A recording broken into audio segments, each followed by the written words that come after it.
अर्थ चाहिए आपको तो केवल इनका भरोसा ले लो, केवल इन अपने छल कपट का, अपने व्यवहार का, अपने किसी बल का नहीं, केवल इनका भरोसा ले लो। चमत्कार हो जाएगा जीवन में, आपको पता नहीं चलेगा कैसे हुआ।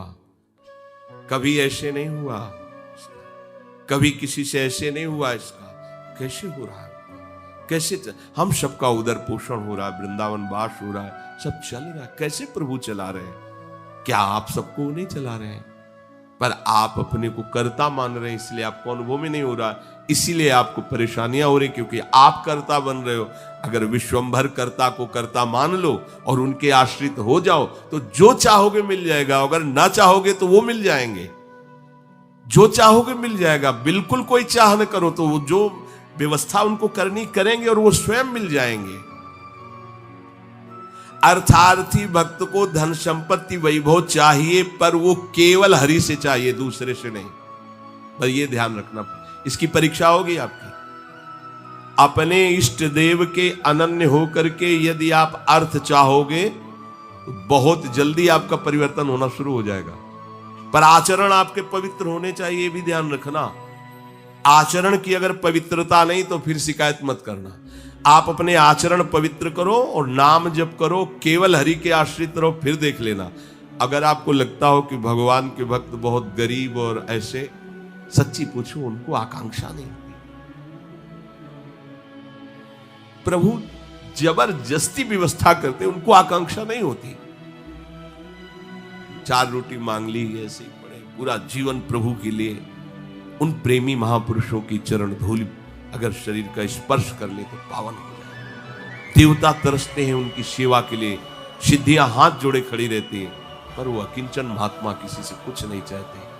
कि ऐसा न समझो कि हमारा दास, हमारा भक्त, हमारा आश्रय लेने वाला ऐसा नहीं है।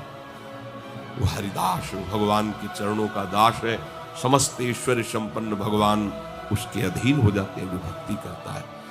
अगर आपको अर्थ चाहिए तो केवल भगवान का आश्रय ले, दूसरे का नहीं। अब ये कोई छोटी मोटी बात नहीं, देख लीजिए अंदर से। अपने बल का आश्रय नहीं, किसी दूसरे व्यक्ति का आश्रय नहीं, किसी दूसरी दैवी शक्ति का आश्रय नहीं, केवल श्री हरि का आश्रय। और जब आप पक्के उतर जाओगे, जैसे सुदामा जी, तो जैसी द्वारिकापुरी थी वैसे सुदामापुरी हुई। जैसा वैभव द्वारिकाधीश का वैसे सुदामा जी का वैभव था। पक्का मान लीजिए, लोग समझते नहीं। ऐसा ना समझो कि ये केवल कथाएं हैं। आपका जीवन स्वयं एक कथा बन जाएगा। यदि आप हरि के आश्रित हो गए तो आपका जीवन चरित्र दूसरों के लिए उदाहरण बन जाएगा। पर निष्ठा चाहिए। कई कई दिन भूखे रहे सुदामा जी। उनका मित्र किसी जमींदार के यहां पुरोहित ही करता था। वो जब पालकी से निकलता था, कहां गली गली डोल रहे हो कृष्ण कृष्ण बोलते हुए, आओ हमारे यहां, हमारा जजमान धनी है, आके थोड़ा वेद पाठ कर दिया करो, पूरे परिवार का पोषण कपला रहता है। हम वादा करते हैं, उनका नहीं, हमारे जजमान तो श्री कृष्ण।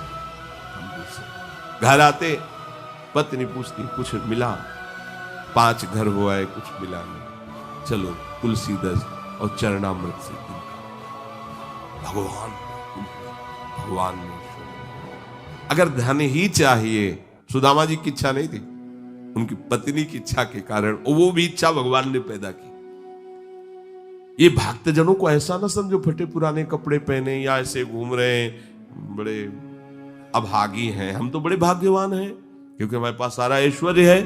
ऐसा ना समझो उनके भाग्य में ऐश्वर्य बनाने वाली मशीन मिल गई है, श्री हरि। वो इस ऐश्वर्य को क्या करे, श्री हरि मिल गए, जिनके रोम कूपों में अनंत ब्रह्मांड वास करते हैं। वो भगवान उनके यार हैं, उनके प्यार हैं।